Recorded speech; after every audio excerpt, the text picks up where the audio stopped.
கல்லூரி காதலனை திருமணம் செய்து 10 ஆண்டுகளுக்கு மேல் குடும்பம் நடத்திய பெண்ணுக்கு திடீரென மலர்ந்த புதிய காதல் சிறைக்குள் தள்ளி உள்ளது.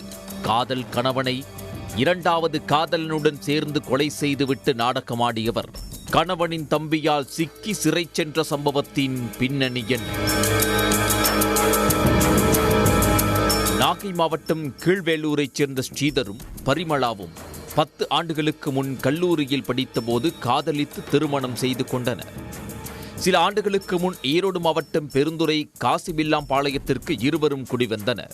கேட்டரிங் படித்து வந்த ஸ்ரீதர் உணவகத்தில் பணியாற்ற பட்டதாரியான பரிமளா சேவை மையம் நடத்தி வந்துள்ளார். இந்த நிலையில் கடந்த சில தினங்களுக்கு முன் மதுரையில் உறவினரின் துக்க நிகழ்ச்சியில் பங்கேற்க பரிமளா தனியாக சென்றுள்ளார்.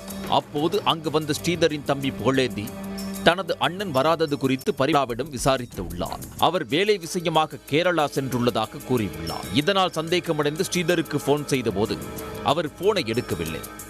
இதனால் அண்ணியிடம் கேட்டபோது 1 வாரத்திற்கு முன்னர் குடிக்க பணம் கேட்டு தொல்லை கொடுத்ததாகவும், அப்போது தள்ளிவிட்டதில் கீழே விழுந்து உயிரிழந்து விட்டதாகவும், உடலை நண்பரின் உதவியுடன் புதைத்து விட்டதாக கூறி அதிர்ச்சியை ஏற்படுத்தியுள்ளார்.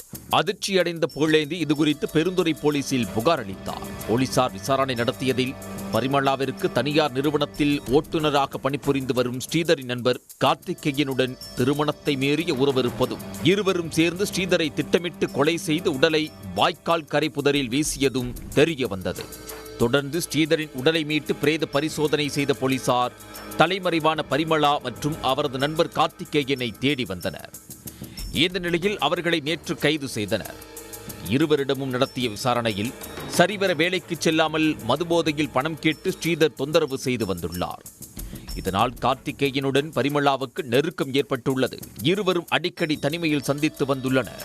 இந்நிலையில் அவர்களின் காதல் விவகாரம் ஸ்ரீதருக்கு அரசல் புரசலாக தெரிய வந்து தகராறில் ஈடுபட்டுள்ளார். குடிக்கு அடிமையாகி தொல்லை கொடுப்பதுடன் கார்த்திகேயன் உடனான காதலுக்கு இடையூறாக இருந்த ஸ்ரீதரை தீர்த்து கட்ட பரிமளா திட்டமிட்டு உள்ளார்.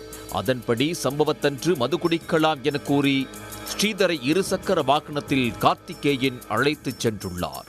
ஆள் நடமாட்டம் இல்லாத தோட்டத்தில் அமர்ந்து இருவரும் மது அருந்தி உள்ளனர். அதன் பின் கார்த்திகேயன் தாக்கியதில் ஸ்ரீதர் கீழே விழுந்து மயக்கமடைந்துள்ளார். பின்னர் கத்தியால் குத்தி அவரை கொலை செய்துவிட்டு பரிமளாவுக்கு தகவல் தெரிவித்து உள்ளார். சம்பவ இடத்திற்கு சென்ற பரிமளா கார்த்திகேயனுடன் இணைந்து சடலத்தை வேறொரு நண்பரின் கார் மூலம் எடுத்துச் சென்று வாய்க்கால் கரையில் வீசியதாக தெரிவித்துள்ளனர். இதையடுத்து பரிமளா மற்றும் கார்த்திகேயனை கைது செய்த போலீசார் இருவரையும் நீதிமன்றத்தில் ஆஜர்படுத்தி சிறையில் அடைத்தனர். அவர்கள் பயன்படுத்திய காரையும் பறிமுதல் செய்தனர். 10 ஆண்டுகளுக்கு மேல் காதலித்து திருமணம் செய்த முதல் காதல் கணவனை 2வது காதலன் உடன் சேர்ந்து பெண் கொலை செய்த சம்பவம் பெரும் பரபரப்பை ஏற்படுத்தியுள்ளது. உடனுக்குடன் செய்திகளை தெரிந்து கொள்ள சன் நியூஸ் பெல் ஐகானை கிளிக் பண்ணுங்க.